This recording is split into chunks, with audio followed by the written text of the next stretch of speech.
rester calmement dans leur foyer. Ils n'ont qu'à supporter. Moi, je pense qu'aujourd'hui, tous ces candidats-là malheureux, ils doivent préparer en conséquence pour 2028. Donc, on ne peut plus revenir en arrière pour ce débat-là. C'est déjà, en tout cas, débattu. On a échangé à plusieurs reprises dans cette question. Donc, ils n'ont pas vraiment le droit de pouvoir revenir dans ça. Ils n'ont qu'à se préparer pour 2028. Très chers téléspectateurs, vous tous qui sont déjà là et qui sont vraiment branchés en ce moment en train de nous suivre. Constituer des coalitions pour la désignation d'un Premier ministre.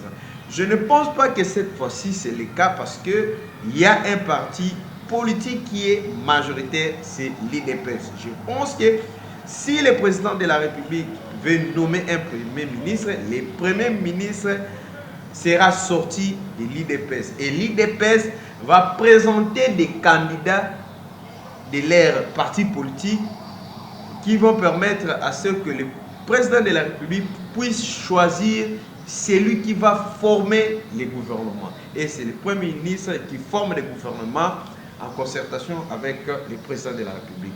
C'est un peu ça ce que je peux dire. Merci beaucoup, Maître Jean Minga. Vraiment, très chers internautes, vous tous qui sont vraiment là.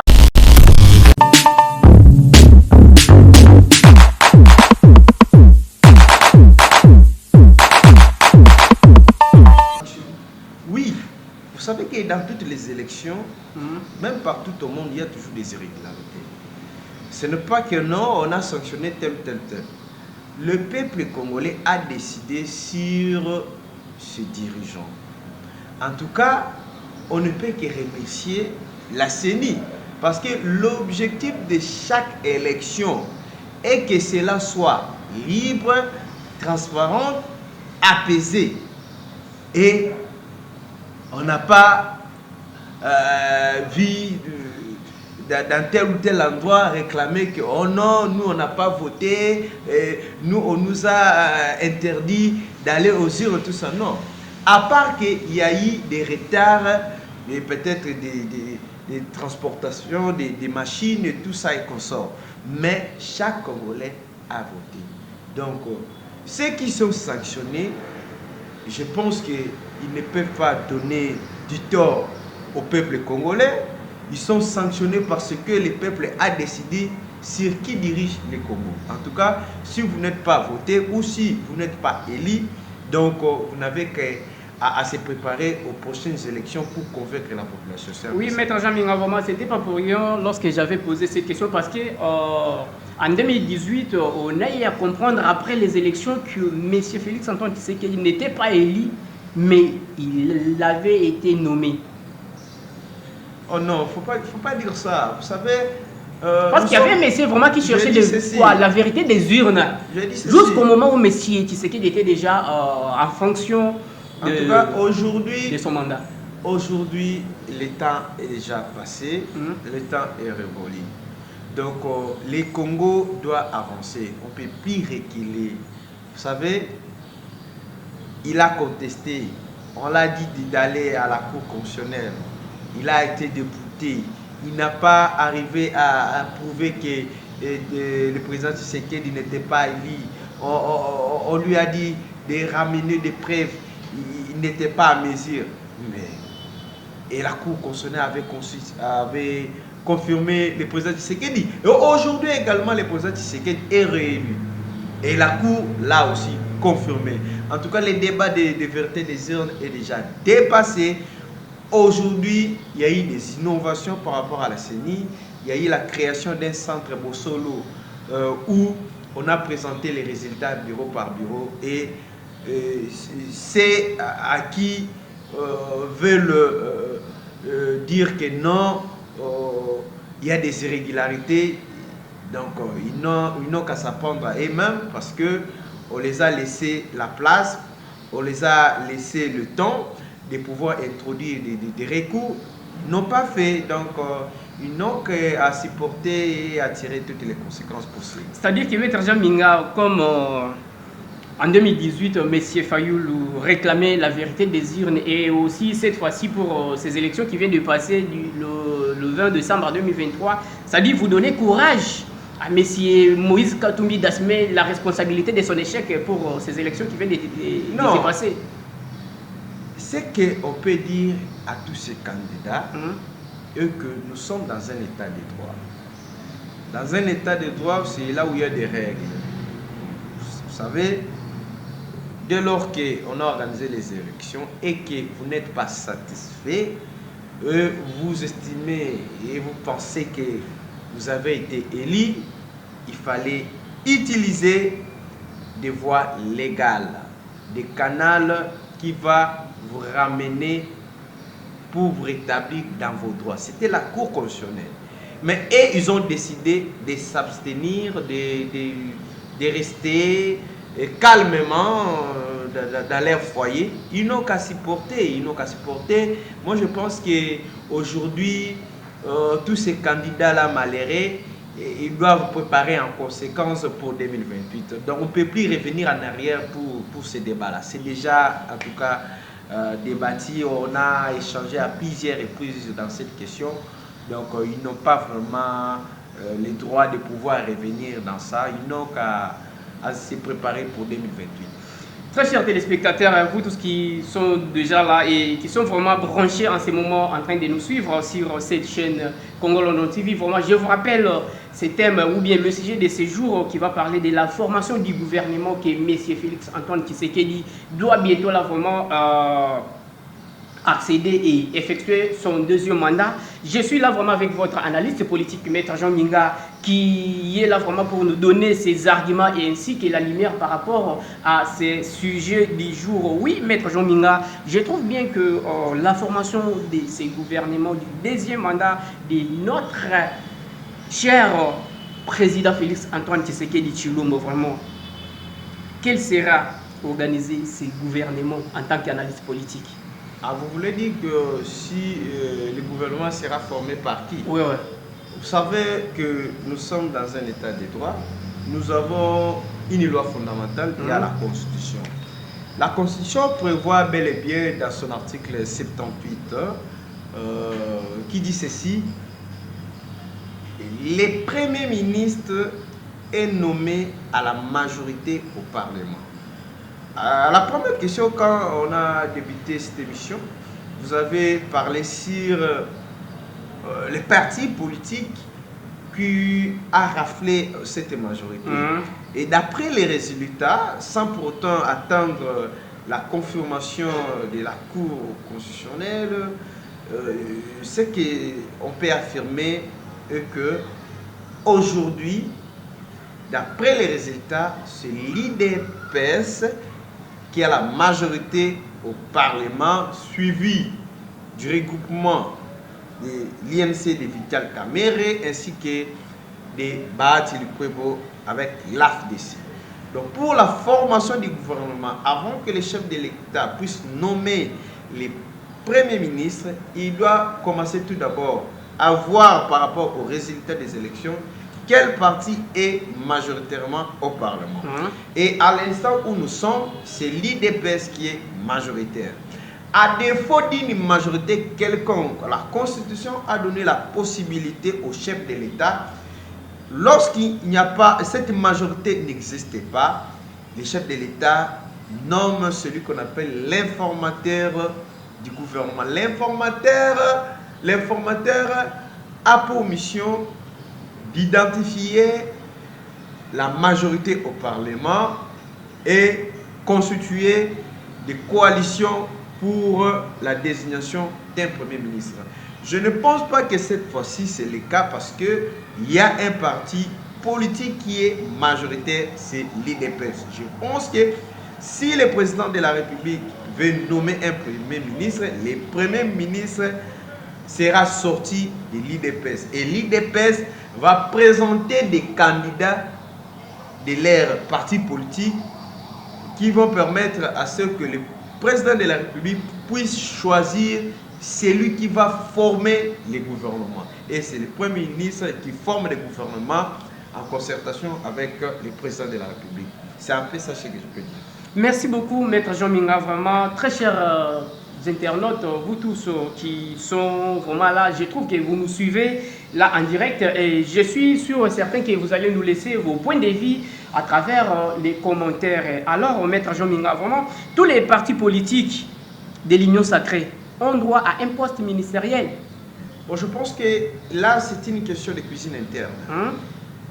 Je parle des cuisines internes parce que il y a une formation politique appelée l'Union sacrée. Et cette formation politique a comme autorité morale le président de la République, le président Félix-Antoine Tshisekedi Tshilombo. Mais comme ils sont du côté président, ils doivent dire que non, comme ça, comme nous sommes près du président, il fallait qu'on ait vraiment des postes ministériels. C'est une question qui relève du cuisine interne de la formation politique Union sacrée. Donc c'est au niveau de l'Union sacrée et aussi seront en mesure d'examiner les poids politiques de chaque parti. Donc vous devez avoir le poids pour bénéficier d'un poste ministériel. On parle des poids politiques lorsque vous avez plus de députés au Parlement. Là, dans leur cuisine interne, il faut examiner que non, tel parti a une bonne représentation au Parlement. En tout cas, nous pouvons leur accorder un poste ministériel. Parce que le gouvernement, c'est un poste politique. Ce n'est pas une carrière où il y aura des nominations dans une carrière comme à la fonction publique. Non, là, ce sont des poids politiques. C'est à partir des poids politiques qu'on va accorder à chaque parti un poste ministériel. Donc, c'est une question interne réservée à la coalition Union Sacrée. Là, nous allons observer, mais au moins, ce qu'on peut dire un mot, c'est à partir de la désignation du Premier ministre qui sera nommé conformément à la majorité au Parlement. Là, c'est ce qu'on attend bientôt. Nous espérons qu'il y aura un bon Premier ministre qui va former son gouvernement conformément et en concertation avec le président de la République par rapport à ce que dit la Constitution. Donc nous sommes légalistes. On ne peut que dire à nos dirigeants de pouvoir respecter nos lois et appliquer la Constitution dans sa lettre. Vraiment, c'est bien comme ça, comme vous rassurez déjà au peuple congolais qu'il y aura vraiment un bon Premier ministre qui va pouvoir guider les gouvernements congolais à atteindre leurs objectifs. Et pour cette fois-ci, M. Félix Antoine Tshisekedi Tshilombo doit vraiment assumer sa responsabilité pour ce deuxième mandat. Oui, Maître Jean Minga, pensez-vous qu'il y aura la réduction de train de vie des constitutions pour ce deuxième mandat ou ce second mandat de M. Félix Antoine Tshisekedi Tshilombo ici en République démocratique du Congo? Je pense que vous voulez parler de la réduction des trains de vie des institutions. Des institutions, oui. On parle de la réduction des trains de vie des institutions parce que normalement, les dirigeants congolais devraient avoir le souci des Congolais. Est-ce que vous pouvez imaginer l'écart qui existe des émoluments des députés, des salaires de hauts fonctionnaires par rapport aux huissiers d'une administration? Ce sont des écarts énormes. On vous dit qu'un député touche 21 000 $ pendant qu'un huissier de l'administration publique touche à peine 100 000 francs. Ça représente quoi? Mais pourquoi pas rabattre tous ces montants-là, réduire leurs émoluments. Même le chef de l'État aussi peut aussi aider par la rémission de sa liste civile pour permettre l'équilibre salarial au niveau de la classe ou soit de la société congolaise. On veut aujourd'hui, nous voulons, en tout cas là c'est un communiqué chef de l'État, pour ce deuxième mandat, nous avons décidé de vous élire, de vous placer encore à la tête de ces pays. Nous voulons qu'à la fin de ce mandat, que chaque Congolais qui travaille au niveau de l'administration puisse avoir un minimum salarial d'au moins 500 $. Là, ça peut permettre à chaque Congolais de pouvoir supporter son foyer et scolariser ses enfants et en tout cas mettre fin à la famine. En tout cas, le chef de l'État, le président Félix-Antoine Tshisekedi, nous vous supplions en tout cas d'ordonner à ce nouveau gouvernement qui s'annonce déjà de pouvoir travailler que pour l'intérêt des Congolais. Et s'il faut même réviser prochainement le budget, revoir un peu les trains des institutions, les trains de vie des institutions.